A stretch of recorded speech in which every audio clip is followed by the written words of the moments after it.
பச்சை பட்டாணியை ப்ரிசர்வேட்டிவே ஆட் பண்ணாமல் எப்படி 1 இயர் வரைக்கும் ஸ்டோர் பண்ணுறதுன்னு பார்க்கலாம் இந்த வீடியோவில். ஸோ 1.5 கிலோ பட்டாணி வாங்கினா அது உரிச்சு எடுத்தோன்னா 1 கிலோ 100 கிராம் கிட்டத்தட்ட தான் இருக்கும், மீதியெல்லாம் வேஸ்ட் ஆகிடும். இப்போ இந்த பட்டாணி நம்ம பிளான்ச் பண்ணி இதை வந்து ஃப்ரீஸ் பண்ணி வைக்க போகிறோம் 1 இயர்க்காக. ஸோ அது வந்து பார்த்தீங்கன்னா பாயிலிங் வாட்டர், இங்கே தண்ணி லைட்டாக கொதி வரும்போதே உரிச்சு வச்சிருக்க பட்டாணி ஃபுல்லாக இது கூட சேர்த்துடலாம்.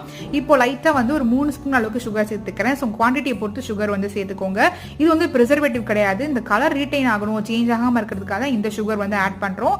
இந்த மாதிரி பட்டாணி எல்லாம் மேலே மிதந்து வரும். ஸோ அதுதான் வந்து பக்குவோம். டக்குன்னு ஸ்டவ் ஆஃப் பண்ணிட்டு இந்த பட்டாணி எல்லாம் ட்ரை பண்ணி தண்ணியிலேருந்து எடுத்துடணும். மீன் வயல் இங்கே நான் வந்து ஐஸ் கட்டி போட்டு ஒரு சில் வாட்டர் வந்து ஒரு பவுலில் ரெடி பண்ணி வச்சிருக்கேன். இங்கே வடிக்கிற பட்டாணி எல்லாத்தையுமே நம்ம நார்மல் டெம்பரேச்சர், அது ரூம் டெம்பரேச்சருக்கு கொண்டுட்டு வரணும். அதனால இந்த ஐஸ் வாட்டரில் போட்டு அதை வந்து கூல் டவுன் பண்ணிக்கலாம். இதே மாதிரி வடித்து ஃபுல்லாக நம்ம எடுத்துக்கலாம். இந்த பட்டாணியை நீங்கள் வந்து ஜிப்லாக்ல ஸ்டோர் பண்ணலாம், அப்படி இல்லைன்னா பாக்ஸில் கூட ஸ்டோர் பண்ணலாம். ஆல்ரெடி நான் 3/4 கிலோ பட்டாணியை உரிச்சு இந்த ப்ராசஸ் பண்ணி ஸ்டோர் பண்ணி வச்சிருக்கேன்.